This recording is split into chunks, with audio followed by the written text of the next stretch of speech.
Hello, my lovelies. It is time for reading today, and we are going to start talking about or continue talking about drama. So let's go back over kind of the elements of a drama. So a drama is like a play, and it happens on a stage, in an auditorium full of a audience, and those are the people that are out in the seats watching. So there is a plot, which is the main sequence of events. Sometimes there's a theme. Our cast is the people who play. So those cast members, they are given a script. And in that script is their lines. Now, the lines that they say are called dialogue. The lines that they don't say, but they actually act out, are called their stage directions. Now, the setting is where the story takes place, and you can also tell what the setting is based off of the set, which is the background and the scenery. And sometimes the props, which are the different things that the actors use with them.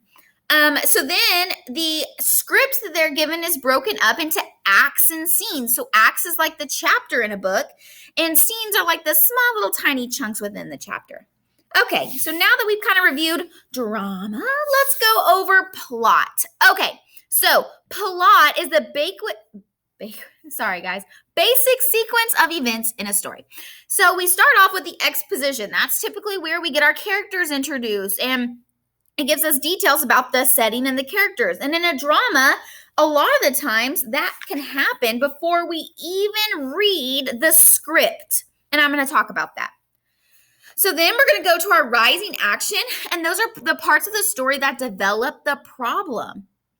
Then we have our climax, and that's the turning point or the problem in the story. Our falling action, which are the events after the climax or the turning point that lead us to our resolution, and that's the conclusion of the problem.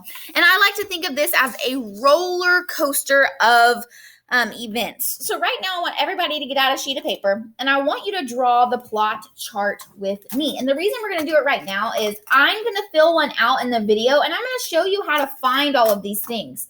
Then when you go to do your assignment, you are going to fill one out for yourself. And guess what? If you do it right now with me, you're already going to have it drawn. So when you go to do your assignment, you can just fill in all the information.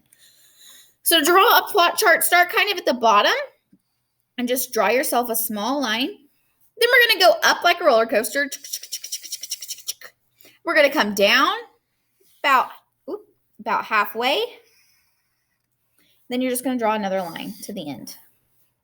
This is our plot. Now, you can set your plot aside, but I am going to keep mine because we are going to do the plot together. So remember, the first thing we're going to look for, and guys, this goes in order. You look for it piece by piece. Sometimes you can read the whole play and then go back and find those pieces. So let's start talking about exposition. That is an introduction that provides details about the characters and the setting. So a lot of the times we can see at the very top here details about the characters and setting in the script before they ever start talking. So we see a list of characters right here. And this right here is going to tell us a little about what's going on.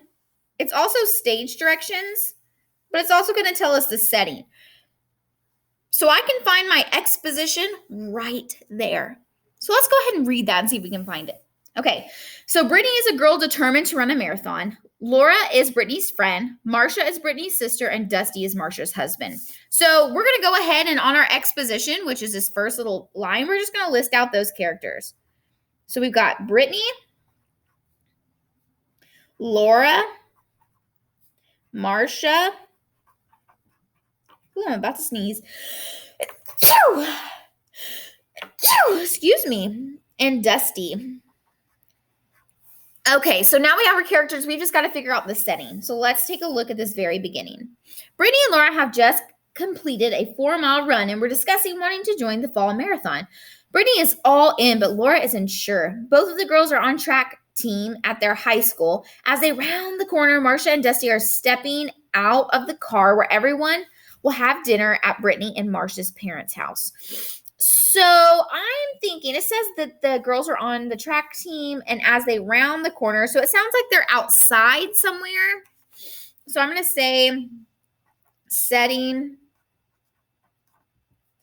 outside. And then later on, it tells us they're going to be at her parents' house.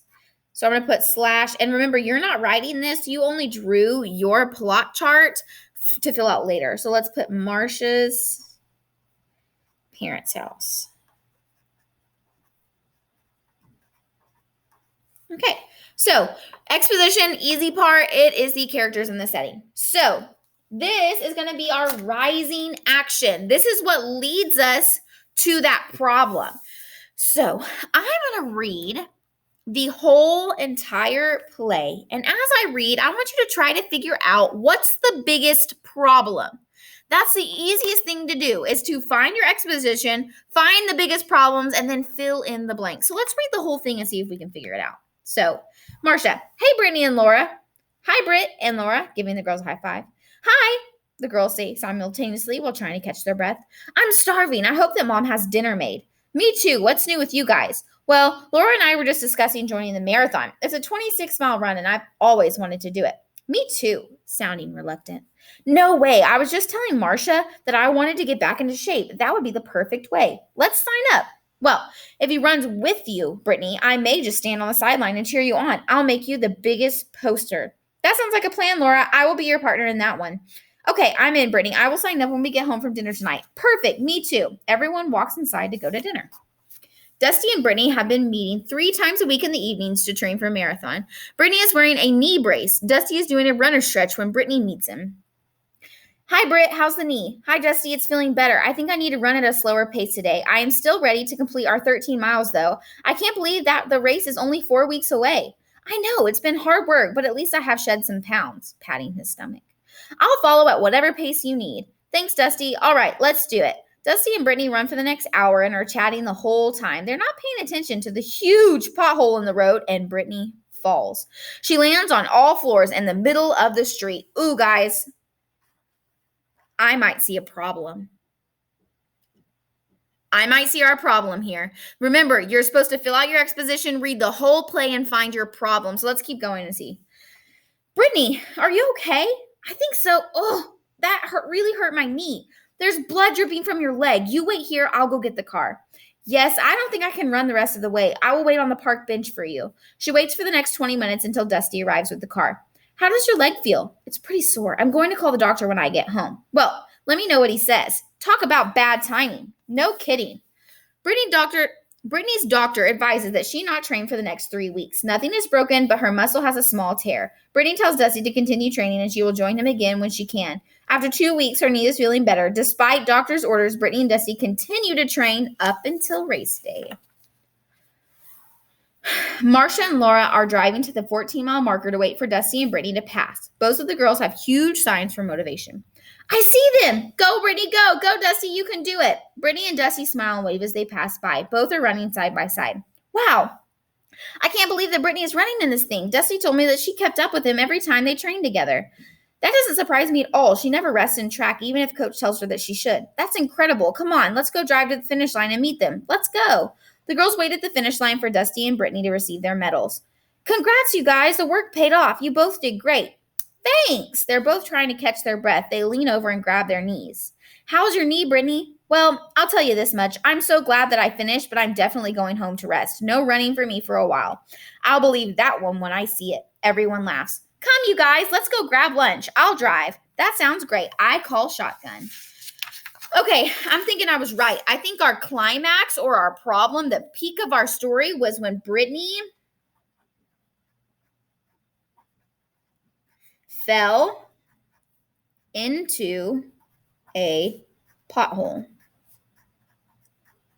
So now what we have to do is say what led up. What did they do in this drama? What did they do before she fell in the pothole? What was happening? Well, I hope that you said they were training for a half marathon. Because that's what happened, right? They were training for a half marathon. Then Brittany fell into a pothole. I guess I should say and hurt her knee.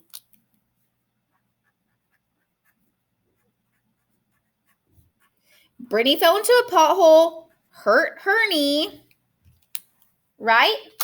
Then what did she do to solve the problem? Right? She went to the doctor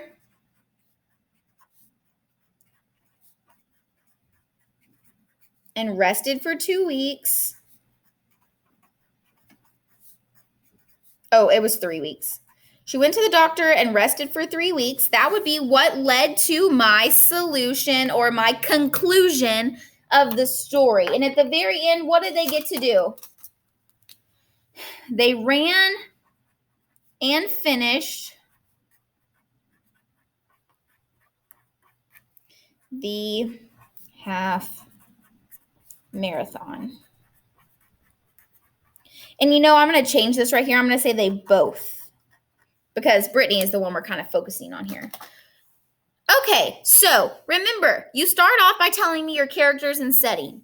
Then you're going to tell me the problem. Read the whole entire story, the whole entire drama, and tell me what the biggest problem was. Then you'll tell me what happened before the problem, what happened after the problem, and how the story ended. So I'm going to post this anchor chart right down below, and you're going to get a play called The Copycat. So again, find your characters in your setting and then write your climax. Read the whole thing and write your climax. Then when you're done, you'll write what happened before, what happened after, and how the story ended. Okay, guys, I hope that you had fun. This should be a pretty fun one. We did it with Frindle. I don't know if you guys remember, but we did it with Frindle, and you guys did absolutely fantabulous there. So I believe that you can do this one easy peasy, lemon squeezy. You just got to read that drama. All right, my friends, I love y'all so much. Y'all have fun.